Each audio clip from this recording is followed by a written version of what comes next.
Olá pessoal, no vídeo de hoje nós vamos resolver alguns exercícios que vão falar sobre aqueles problemas de otimização que a gente comentou no final da última aula, tá?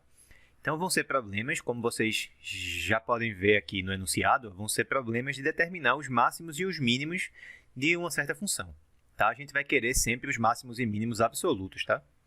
Então a gente vai precisar ter alguma ferramenta, algum argumento que mostre para a gente que os máximos e mínimos absolutos eles vão existir, ou máximos e mínimos globais, né? É a mesma coisa, tá? E alguma forma de detectar quais são esses pontos, certo? Vamos começar com esse exemplo aqui. Ó. Determine os pontos de máximo e mínimo absolutos da função f de t igual a 2 seno de t mais cosseno de 2t no intervalo de 0 até π sobre 2 e calcule os valores máximo e mínimo respectivos. Então, na hora que eu falo os pontos de máximo e mínimo, eu estou falando dos valores da minha abscissa, certo? Da minha variável independente. No caso aqui, eu quero saber quais são os valores de t que geram os pontos de máximo e mínimo, tá certo? Enquanto os valores máximo e mínimo, no caso, eu quero os valores da ordenada, os valores da função. O maior valor que a função assume e o menor valor que a função assume, certo? Bem, como a gente está analisando isso aqui ó, em um intervalo aqui, ó, que é fechado, então, a gente pode usar aquele teorema do valor extremo que a gente viu na última aula, que vai garantir que, desde que a função que a gente tenha ela seja contínua, os valores máximo e mínimo absolutos globais vão sempre existir. Então, a gente já tem garantia que os máximos e mínimos que a gente vai procurar, que eles realmente existem, que a gente não vai sair procurando por eles sem eles existirem, né? Segunda coisa, como é que eu faço para encontrar quem são esses valores? Aí eu vou usar o método do intervalo fechado, que a gente tinha comentado no final da última aula. Esse método ele consiste basicamente em três etapas, certo? A primeira etapa é a gente detectar quais que são os pontos críticos da função da gente, certo? Pronto, os pontos críticos da função, a gente também falou sobre eles na última aula. O que são esses pontos? Eles são os pontos em que ou a derivada é zero, certo? Ou a derivada não existe, certo? Ou a derivada não existe. Então, a gente tem que procurar por esses pontos aí. Se eu derivar essa expressão, vai ficar o quê? Ó, f' de t vai ser igual ao seguinte. Ó, fica 2 vezes a derivada do seno, que é o cosseno. Então, ficou assim, certo? Mais derivada do cosseno de 2 vezes t. Aqui tem que usar a regra da cadeia, né? Vai ficar a derivada do cosseno, que é menos o seno. No lugar da variável, eu coloco a função que está dentro aqui. Então, eu vou ter menos seno de 2 vezes t. E tenho que multiplicar ainda pela derivada da função de dentro, derivada de 2 vezes t, que é 2. Essa é a minha derivada. Repara que não existe nenhum ponto em que ela não exista, certo? Então, ela existe em todos os pontos. Eu só vou ter pontos críticos em pontos que a derivada foi igual a zero. Então, eu tenho que preciso igualar isso aqui a zero e resolver, né? Descobrir quais são os valores de t que zeram essa derivada, e detalhe, tem que ser valores de t que estejam dentro desse nosso intervalo aqui, ó, de 0 até π sobre 2. Tá bom? Ou seja, se a gente faz o seguinte, ó, a gente poderia fazer assim, 2 cosseno de t é igual a 2 seno de 2t. Aí, o que é que pode fazer? A gente poderia simplificar o 2 que tem ali na frente. Simplifica esse 2 daqui com esse 2 de cá, certo? E aí ficou assim, ó, cosseno de t, beleza? Igual ao seno de 2t. Para facilitar, lembra que o seno de 2 vezes t é a mesma coisa que 2 vezes o seno de t vezes o cosseno de t. Muito cuidado agora para a gente não querer já ir direto simplificando aí o cosseno de t de um lado com o cosseno de t do outro lado. porque a gente só pode se simplificar algo que depende da variável se a gente tiver alguma garantia de que essa coisa que está sendo simplificada não vai ficar igual a zero, que ela não se anula. Mas o cosseno ele pode se anular. Ele se anula, por exemplo, se o t for igual a π sobre 2, né? 90 graus. Cosseno de 90 graus é zero. Então, qual que vai ser qual que vai ser o caminho ao invés? A gente vai jogar tudo para o mesmo lado e vamos fazer alguma fatoração aí, certo? Vamos passar tudo lá para o lado direito, tá? Então, vai ficar assim. 2 seno de t cosseno de t menos cosseno de t é igual a zero. Vamos colocar o cosseno de t em evidência. Então, vai ficar assim, ó, cosseno de t que multiplica o quê? 2 seno de t menos 1, não é isso? Igual a zero. Aí, agora simplificou. Né? Por quê? Porque a gente está com uma multiplicação de duas coisas que está dando igual a zero. Então, ou essa parte aqui é zero, tá? Então, a gente tem o cosseno de t é zero, ou a outra opção seria que 2 seno de t menos 1 é igual a zero. Se uma multiplicação dá zero, então algum dos fatores tem que ser zero. Então, se o cosseno de t é zero, qual é o valor de t que a gente tem, né? Vamos olhar aqui para a circunferência trigonométrica. Sempre é interessante a gente olhar para essa circunferência se a gente não lembra de algo lá da trigonometria, tá? Então, vem, se aqui eu tenho x e y, lembra que o x aqui é o eixo que é relativo aos cossenos, né? E o y é o eixo que é relativo aos senos. Para que a gente tenha o cosseno igual a zero, a gente tem que estar em um ponto em que o x é zero, ou seja, no eixo y. Então, vai ser ou aqui em cima ou aqui embaixo, beleza? Aqui em cima, qual que é o ângulo? Aqui é π sobre 2.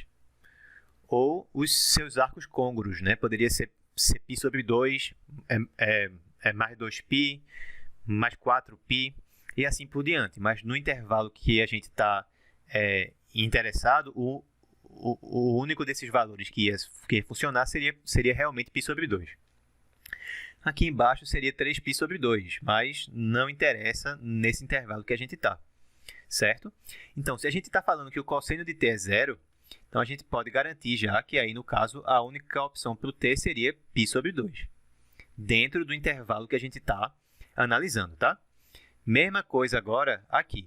Se a gente tem que 2 seno de t é igual a 1, ou seja, seno de t teria que ser igual ao quê? A 1 meio, né? Quem que tem seno igual a 1 meio? Lembra que a gente está olhando só aqui no primeiro quadrante. Então, seno igual a 1 meio, lembra dos valores em graus. É o seno de 30 graus, que é 1 meio, né? Se a gente converte isso para radianos, vai ficar π sobre 6. Né? Lembra que em radianos o π ele corresponde a 180 graus, né? Se eu divido por 6 dá 30. E esse valor aí, ele está dentro do intervalo que a gente quer, de 0 até π sobre 2. Ele está aí no primeiro quadrante. Beleza? Então, a gente tem os nossos pontos críticos. De fato, só tem um desses que é um ponto que é interior ao intervalo. Tá? Ponto crítico que é interior ao intervalo só tem um. Beleza? Que é π sobre 6. Aí agora, o que é que eu tenho que fazer? Eu tenho que olhar para os valores que a gente achou, ou seja, só para esse aqui, e calcular a nossa função lá nesse valor e também calculá-la nos extremos do nosso intervalo. Vamos fazer isso agora. Essa que seria a nossa segunda etapa. Quanto que é f de 0, que é um extremo, né? É o meu extremo lá da esquerda, vai dar 2 vezes o seno de 0. Deixa eu escrever aqui, 2 vezes seno de 0, mais cosseno de 2 vezes 0. Então, cosseno de 0. Seno de 0 é 0, certo? Cosseno de 0 é 1. Então, deu 1 isso aqui. Quanto é que seria o f de π sobre 2, tá? Do extremo lá da direita do intervalo da gente.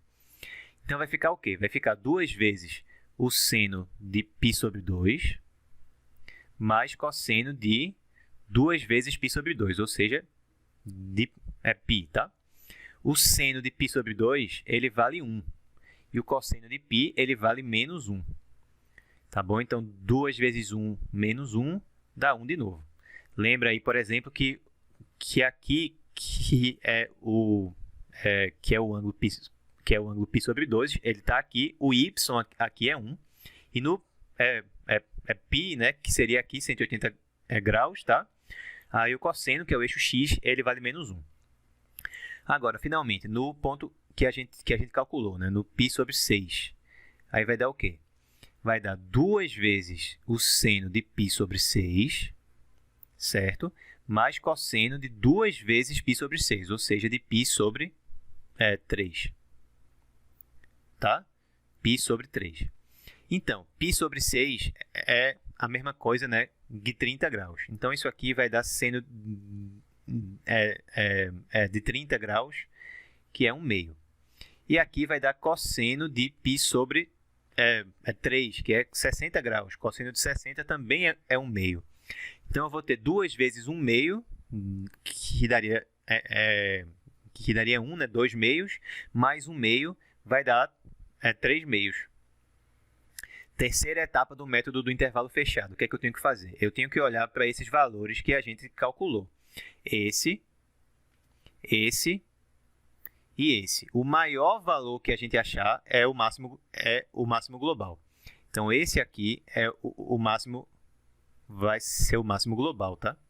E o menor que a gente achar, o 1 no caso, é o mínimo global. Então, vamos para as nossas respostas para esse exercício. Quais são os pontos de máximo e de mínimo? Ó, ponto de máximo só tem um. Né? Ponto de máximo só tem um, que é qual? Seria t igual a π sobre 6. Certo? E o valor máximo, aí seria qual? Seria o f de π sobre 6, que é igual a 3 sobre 2. Agora, ponto de mínimo. No caso, são pontos de mínimo, né? São dois valores em que o valor mínimo ele é atingido. A gente tem no 0 e no π sobre 2. Então, t igual a 0, t igual a π sobre 2. São os dois pontos em que o valor mínimo ele acontece. E qual que é o valor mínimo? O valor mínimo é 1. Beleza? É 1 aqui, certo? Isso finaliza esse nosso primeiro exemplo. Vamos para o segundo exemplo do vídeo de hoje. Agora, a gente tem o seguinte. Seja AB um ponto da parábola y igual a x ao quadrado com a entre 0 e raiz de 3. Escreva uma função que represente a área do triângulo determinado pelos pontos 0 e 3, A e B, e menos A e B. Em seguida, encontre o valor de A que maximiza a área desse triângulo. Vamos iniciar aqui com um esboço, né? Um breve esboço do que é que está acontecendo. A gente vai ter aqui o eixo X, o eixo Y. A gente precisa do gráfico da nossa parábola, né? Vamos fazer de vermelho aqui. A parábola ela seria essa aqui. Espero que fique legal o desenho. Pronto, ficou. Tá? E aí a gente quer olhar aí para o seguinte. Ó. Então, vê, a gente vai ter o ponto 0 e 3, tá? Esse ponto ele está no eixo Y, porque o x é 0 dele. E a gente vai olhar ainda para os pontos A e B, certo? Que está na parábola, tá? Então, vai ser, por exemplo, aqui, ó. Então, a gente vai ter A e B. E vai ter o outro ponto da parábola que está relacionado com esse valor do y, que é o ponto em que o x ele vale menos a, tá? Então, a área que a gente quer é a área desse triângulozinho aqui, ó. Desse triângulozinho aqui.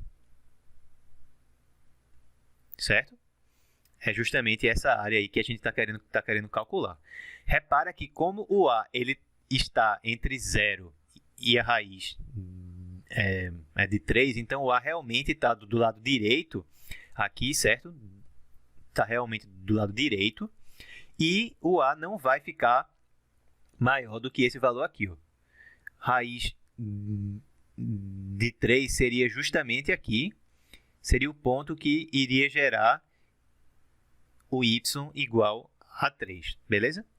Então realmente, o lado que liga esses pontos aqui, ele é o lado inferior do nosso triângulo. A gente está querendo calcular a área desse triângulozinho aqui. Então, como que a gente faz para calcular a área de um triângulo, né? O que é que tem que fazer? A área do triângulo é dada pela base vezes a altura dividido por 2. Então, é 1/2 da base vezes a altura. Quem é a base? A base ela vai ser daqui até aqui. Ou seja, vale A, que é essa distância aqui, mais A de novo, que é essa outra distância de cá. Então, ela vale 2 vezes A. E a altura vale quanto? A altura é esse segmento aqui, ó, daqui até aqui. Se eu olho daqui até aqui embaixo, mede 3, né? Só que esse pedacinho aqui, ó, daqui até aqui, ele mede B. Dessa forma, essa altura aí do triângulo, ela vale 3 menos B. Com isso, a gente consegue montar a área. Vai ficar 1/2 da base, que é 2 vezes A altura, que seria 3 menos B. Como que eu posso relacionar, então, o A e o B? A e B são pontos que estão nessa parábola aqui, ó. Se são pontos que estão nessa parábola aí, então a gente sabe que o B ele é igual a A igual a A elevado ao quadrado. Portanto, a gente pode substituir isso aqui e ficar agora com uma fórmula que vai depender só do valor do A. Vai ficar, dá para simplificar esse 2 com esse 2, vai ficar A vezes 3 menos A elevado ao quadrado. Certo? Maravilha. Essa é a nossa função, tá? A gente vai ficar, então, com 3 vezes A. 3 vezes A menos A ao cubo. Qual que seria o intervalo que a gente iria considerar? O A ele vai pertencer ao intervalo de 0 até raiz de 3. Esse seria inicialmente aberto, né? Sendo que o intervalo aberto aí não é interessante para a gente, porque o nosso teorema ele se aplica para um intervalo que ele é fechado. Então, bem, a gente vai olhar para esse intervalo aí com ele sendo fechado mesmo, tá? Tem problema fazer isso? Não tem nenhum problema fazer isso. Por quê? Porque se a gente colocar o A ele igual a 0, a área vai dar 0. Se a gente colocar o A igual a raiz de 3, a área também vai dar 0, porque essa outra parte daqui vai se anular, certo? Então, o valor máximo que a gente quer não vai acontecer nos extremos. Nos extremos vai ser o valor mínimo da área, né? Vai ser 0, certo? Então, o valor máximo, que é o que a gente está procurando realmente, não vai ser nos extremos. E aí, então, não teria problema nenhum em a gente fechar o nosso intervalo para garantir que esse máximo existe. E para poder usar o método do intervalo fechado, certo? Vamos agora, então, para a nossa derivada. Quem que é a derivada aqui? Ó? Quem é que é a linha de A? A linha de A vai dar 3 menos 3A ao quadrado. Vai dar assim. Existe algum valor de A para o qual essa derivada aí não existe?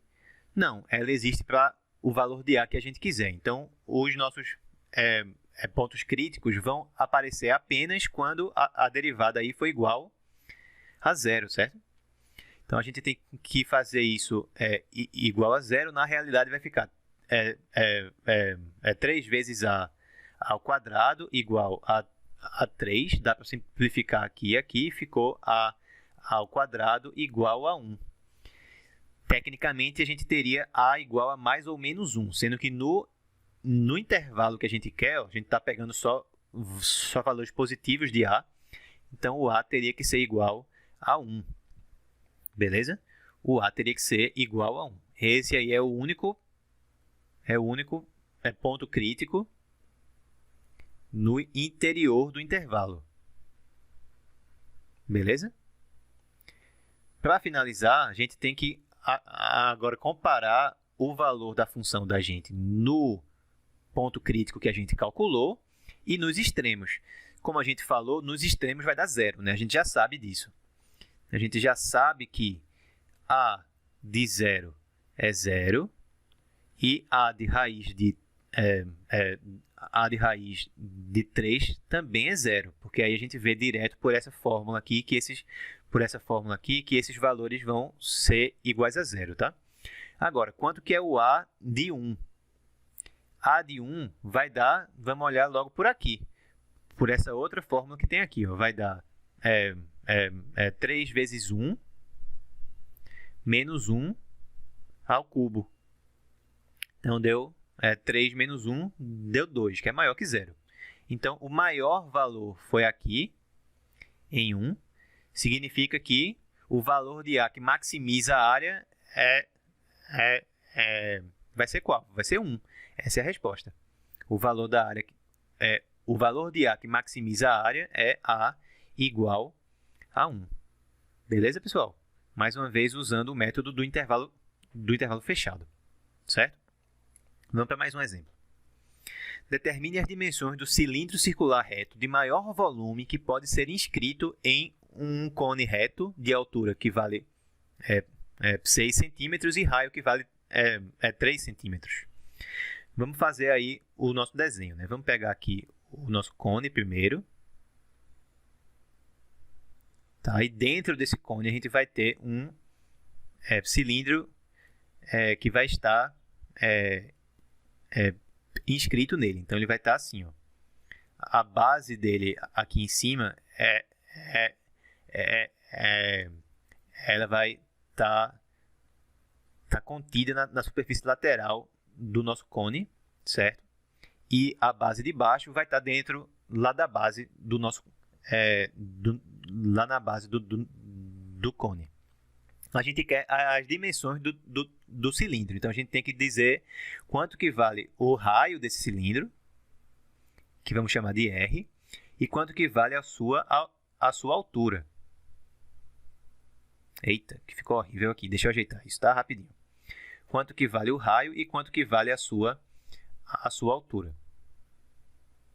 Agora melhorou, pronto. Então, a gente tem que dizer quanto que vale o R, certo? E o H. Pronto, lembrando que o raio do nosso cone, ele vale 3 centímetros e que a altura do cone, ela vale 6 centímetros. Como que eu faço para determinar qual que é o volume de um cilindro? O volume de um cilindro é a área da sua base, πr ao quadrado, vezes a sua altura. Então, até aqui a gente está com esse volume dependendo de duas variáveis, do raio e da altura. A gente tem que fazer algo que faça com que essa função volume aí, ela dependa de apenas uma variável. Então, a gente tem que dar um jeito de relacionar o raio com a altura. A gente vai fazer isso usando semelhança de triângulos, tá? Então, vamos olhar aqui em cima. Ó. A gente pode ver aí na figura dois triângulos. A gente tem esse triângulo aqui, certo? E a gente também vai ter esse outro triângulo aqui, ó, com esse vértice aqui embaixo e esse outro vértice aqui, certo? Esses triângulos são semelhantes. Por quê? Porque esse lado aqui está contido nesse, certo? Que esse lado amarelo está contido aí nesse lado que é a altura do grande. Esse lado aqui está contido nesse lado daqui do triângulo grande, tá? E os dois são triângulos retângulos, então eles são triângulos semelhantes. Já que eles são semelhantes, dá para a gente ver que os lados são proporcionais, né? Então, ó, lá no triângulo pequeno, essa altura aí dele mede quanto? 6, que é a altura do grande, menos a altura do cilindro. Então, vai ficar 6 menos h. No triângulo lá de cima, né, pequeno, vai ficar 6 menos h, ele está para R. Assim como a altura do cone, que é 6, está para o raio do cone, que é 3. Então, isso aqui deu 2, né? Portanto, a gente vê aí que 6 menos h vai ser igual a R vezes 2. Vai ser igual a 2 vezes R. Então, h vai ser o quê? h vai ser 6 menos 2R. Já dá para a gente substituir isso aqui em cima e ficar agora com o volume como função só do raio. Só do raio. Então, vai dar πr elevado ao quadrado vezes h, que é 6 menos 2R. Certo? Multiplicando ainda mais, vai dar 6πr ao quadrado menos 2πr ao cubo. Certo? E qual que é o domínio aí, certo? O R, ele vai estar dentro de que intervalo? Bem, o R é uma distância, né? Então, ele no mínimo é 0. E no máximo é quanto? No máximo, repara que o R, ele é esse comprimento aqui. No máximo, como o nosso cilindro está dentro do cone, o valor máximo do raio do cilindro é o raio do cone. Então, ele é no máximo 3. Então, ficamos mais uma vez com o quê? Com um intervalo que é fechado. Então, dá para usar o método do intervalo fechado para a gente achar quem é o volume máximo aí, tá certo? A gente tem que iniciar, então, olhando para a derivada dessa função aí do volume. Quem é que é o nosso V' de R? Vai dar o quê? Nessa parte aqui, vai dar 12πr menos, agora a derivada dessa outra parte aqui vai dar menos 6πr ao quadrado. Tem algum valor de R que faz com que essa derivada ela não exista? Não, ela existe para qualquer valor de R que a gente quiser. Então, a gente tem que olhar apenas para os valores que zeram essa derivada. Vão ser esses que vão ser os nossos pontos críticos. Certo? Então, dá para a gente colocar aí 6πr em evidência. Certo? E aí vai restar o seguinte, 6πr vezes 2 vai dar 12 πr, né? E aqui 6πr vezes r vai dar 6πr elevado ao quadrado. Então, ficou assim, igual a 0. Agora, se essa multiplicação aí é 0, então só tem duas opções. Ou o r aqui é 0, ou então esse termo aqui que é 0. Então, ou r é 0, ou 2 menos r é 0, ou seja, r é igual a 2. A gente está olhando aqui somente para pontos críticos que são interiores ao intervalo de definição da função. Então, o único que vai interessar mesmo a gente vai ser esse aqui, certo? É o único ponto crítico interior, certo? No interior do intervalo. Beleza, né? O que é que tem que fazer agora? Calcular a função volume nos extremos do intervalo, onde ela vai se anular, né? Vai ser a mesma coisa que aconteceu no exemplo anterior, e no único ponto crítico que a gente achou. Vamos ver. Tá? Então, V de 0 vai dar o quê? V de 0 é só a gente olhar aqui logo. V de 0 vai dar 0 por causa do R ao quadrado que tem aqui. Então, dá 0. V de 3, aí eu olho aí de novo. Eu olho aqui. 6 menos 2 vezes 3 dá 0. Então, o volume também vai dar 0. E V de 2, que é o único que resta ainda, aí eu olho, por exemplo, nessa outra parte aqui. Vai dar... pronto, eu vou ter 6π vezes 2 elevado ao quadrado, menos 2π vezes 2 ao cubo. Tá? Então, deu 6 vezes 4, 24π, menos 2 vezes 8, 16π aqui. Deu 8π, que é maior que 0. Tá? Então, esse aqui foi o maior valor entre entre esses valores que a gente achou. Portanto, isso significa que esse aqui é o valor máximo da função, tá certo? Enquanto esses dois aqui, ó, são os valores mínimos da função, certo? O valor mínimo aí do volume vai ser 0. Então, se eu quero o cilindro que vai ter o maior volume, se eu quero saber quais são as suas dimensões, o R dele, certo? Vamos para a resposta, né? O R vai ser igual a 2 centímetros, esse valor aqui que a gente achou, e quanto que vale a sua altura. Aí eu substituo aqui, ó. A altura vai dar 6 menos 2 vezes 2, 6 menos 4, né, também vai dar 2. Então, H vale 2 centímetros. Certo? Essa é a resposta desse exemplo. Beleza, né? Vamos lá que ainda tem mais coisa para a gente fazer. De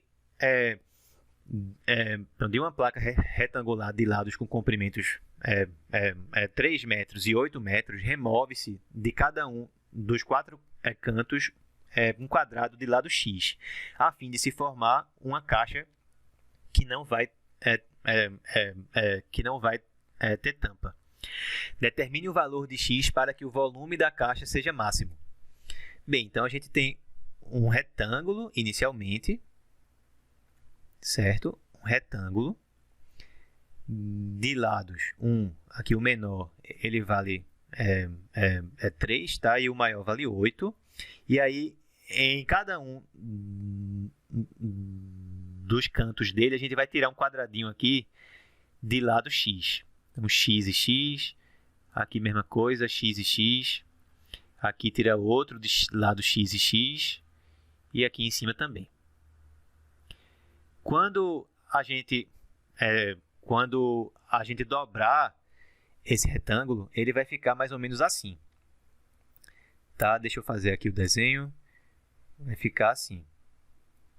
Certo? Vai ficar tipo uma caixa, mas que ela não vai ter tampa. Certo? Vai ficar assim, essencialmente. Nesse caso, a altura dessa caixa é justamente a medida desse quadradinho que a gente tirou. Isso aqui vai ser X. E quais vão ser as outras duas medidas dela? Quanto que vale essa medida aqui, por exemplo? Vamos pensar que esse lado aí, ele corresponde a esse lado que está aqui embaixo. Então, é 8 menos o x que eu tirei daqui e o x que eu tirei de cá. Então, isso aqui vale 8 menos 2 vezes x. Da mesma maneira, essa outra medida daqui vai corresponder a essa medida do lado esquerdo, por exemplo, aí, ou do direito, tanto faz, né? E vai ser o quê? Vai ser o 3 que eu tinha menos o x que eu tirei daqui e o x que eu tirei de cá. Ou seja, é igual a 3 menos 2 vezes x. Então, qual que é o volume disso aqui? É um volume de um paralelepípedo retângulo, né? O volume, que depende só de x, vai ser essa medida aqui, né, vezes essa. Então, vai dar x vezes 8 menos 2 vezes x, vezes 3 menos 2 vezes x. Essa é a fórmula da nossa função. Vamos expandir isso aí, né? Vai ficar v de x igual a x vezes... Aí, bem, se eu faço 8 menos 2x vezes 3 menos 2x, aí vai dar 8 vezes 3, dá 24. 8 vezes menos 2x vai dar menos 16x. Aí, menos 2x vezes 3 vai dar menos 6x. E menos 2x vezes menos 2x vai dar mais 4x ao quadrado. Certo? Então, multiplicando de novo agora pelo x, aí vai ficar 24x. Aí, menos 16x menos 6x vai dar menos 22x. Com outro x que eu multipliquei, vai ficar menos 22x elevado ao quadrado. Certo? Mais 4x ao cubo. Essa é a nossa função. E qual que é o intervalo em que o x está definido? Bem, o x é um comprimento, né? Então, no mínimo, ele vale 0. E no máximo, quanto que ele vale? Eu não posso ficar com 8 menos 2x, ele sendo negativo, né? Então, o maior valor possível do x vai ter a ver com um valor que zere alguma dessas medidas aqui. Qual que seria o valor de x que iria zerar essa, que iria fazer com que essa medida aqui zerasse? Seria 4, certo? Qual que seria o valor de x que fazia com que essa outra medida aqui ficasse igual a zero? Seria 3 sobre 2. E o menor desses dois, né, é esse aqui. Então, o x ele pertence ao intervalo de 0 até 3 meios. Porque se o x ficar maior que 3 meios, aí essa medida lateral aí da caixa vai ficar negativa. Então, não dá. No máximo, ele pode ficar igual a esse valor. E aí a gente teria uma lateral que mede 0. Aí o volume também, né, naturalmente seria igual a 0. Beleza? Então, pronto. Não tem... Como é que vai ficar aqui a nossa derivada, né? Se a gente deriva, a derivada vai ficar 24 menos 44x mais 12x elevado ao quadrado. Tem algum valor de x que faz com que essa derivada ela não exista? Não tem. Então, eu só tenho que olhar aqui para os valores que zeram essa derivada. Beleza?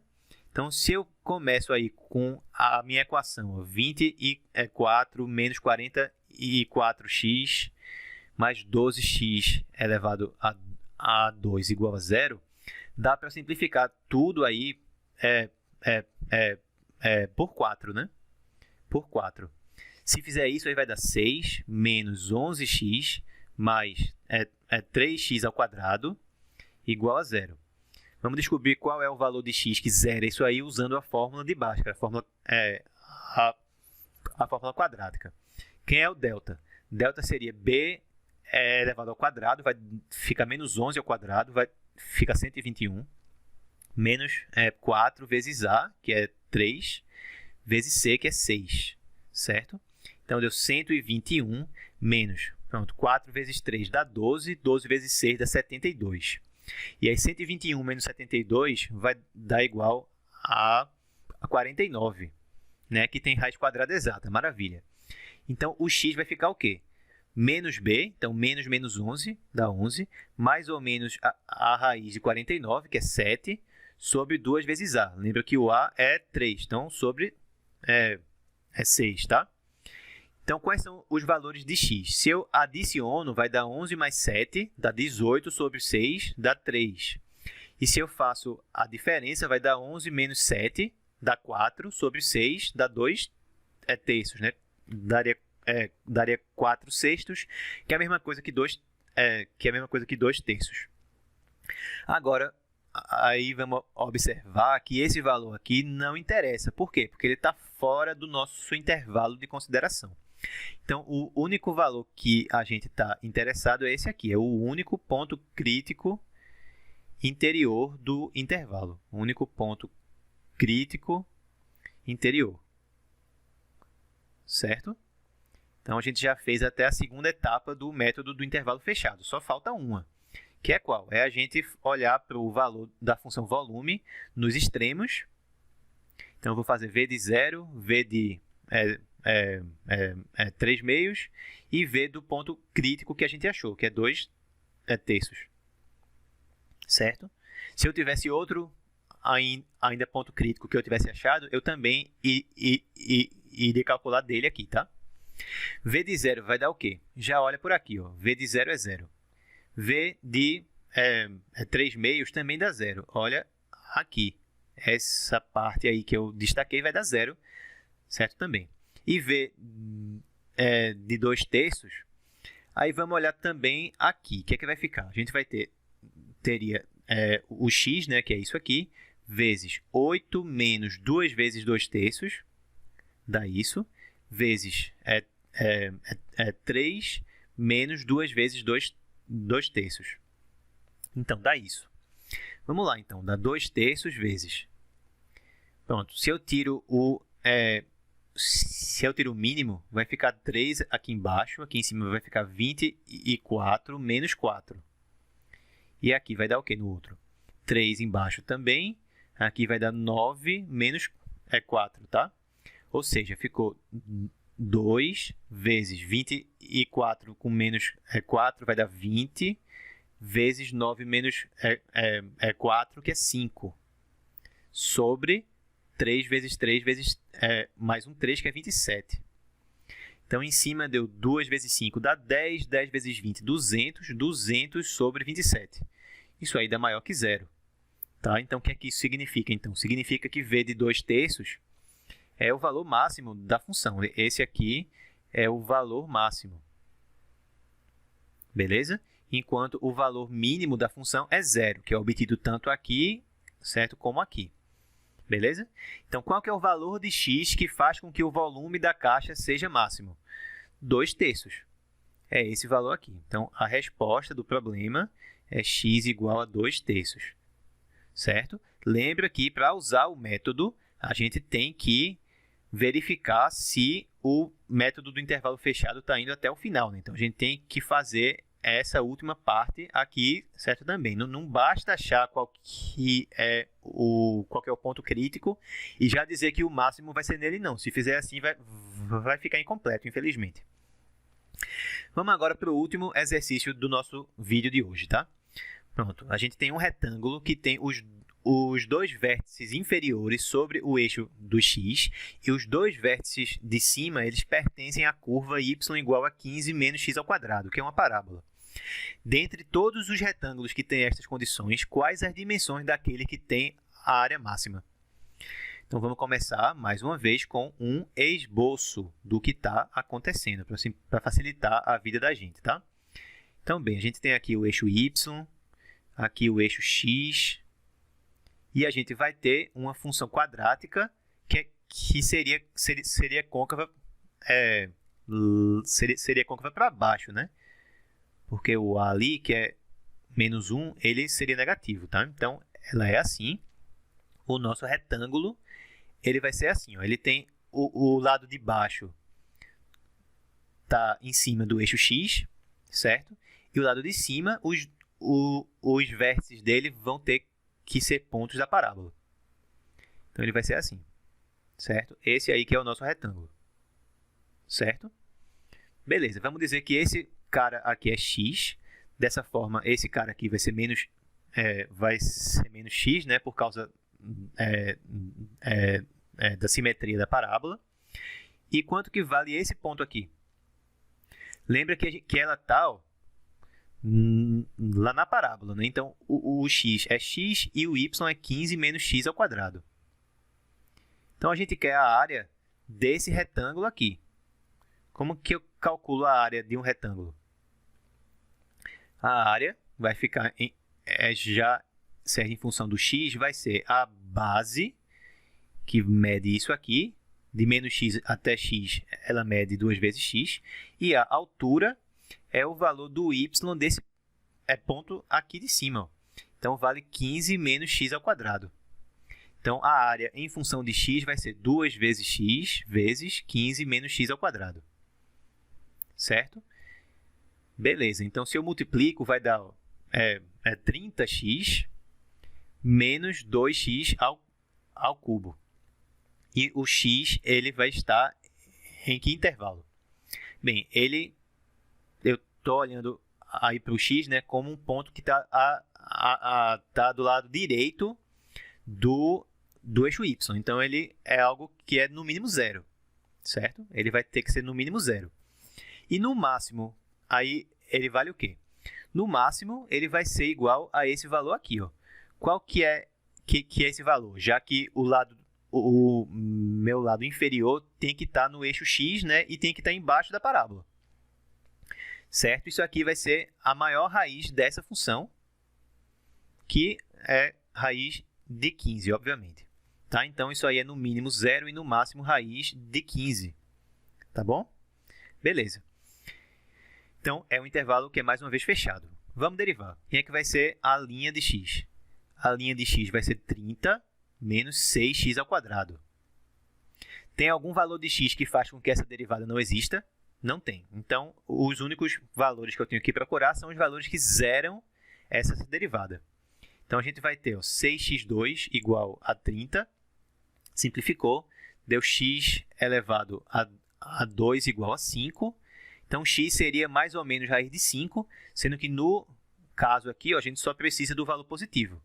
X seria raiz de 5. Esse aí é o único ponto crítico interior ao intervalo, certo? O único ponto crítico que é interior, certo, né? Vamos para o final do método, para a gente finalizar esse exercício. O que é que tem que fazer agora?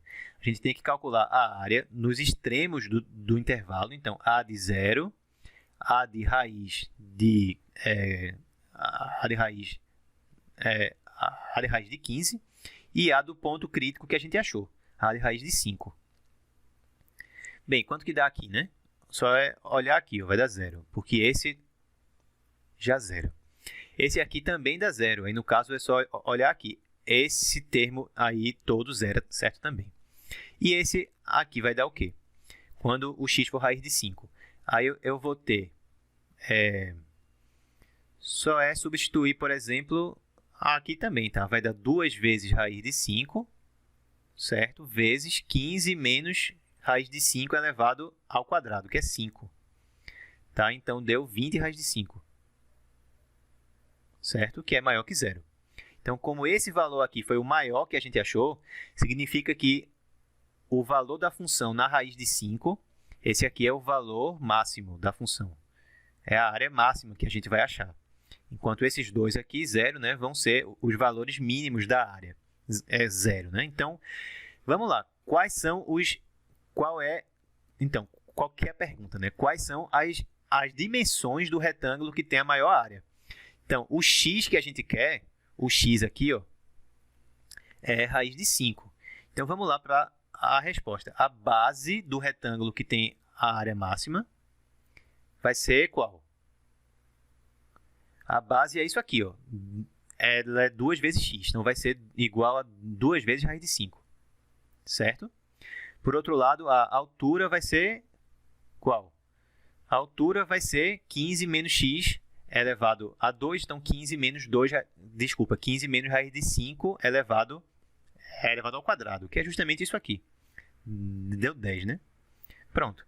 Essa é a resposta aí desse exercício, certo? Esse exercício finaliza o vídeo aí da aula de hoje, tá? Ainda vão ter outros casos, ainda vão ter outros tipos de exercícios que envolvem problemas de otimização que não foram abordados aqui. A gente vai precisar de um pouquinho mais de teoria para a gente dizer como que resolve eles, certo? Vão ser casos em que não vai dar para a gente considerar algum intervalo que seja fechado. Por exemplo, se não existir valor máximo para a minha variável, por exemplo. Aí eu não tenho como olhar para o intervalo como sendo fechado. Ele iria do valor mínimo até infinito. Então, eu tenho que ter alguma outra argumentação. A gente vai ver isso nas próximas aulas, tá? Então, espero que vocês tenham gostado do vídeo, certo? Um grande abraço e até a nossa próxima aula.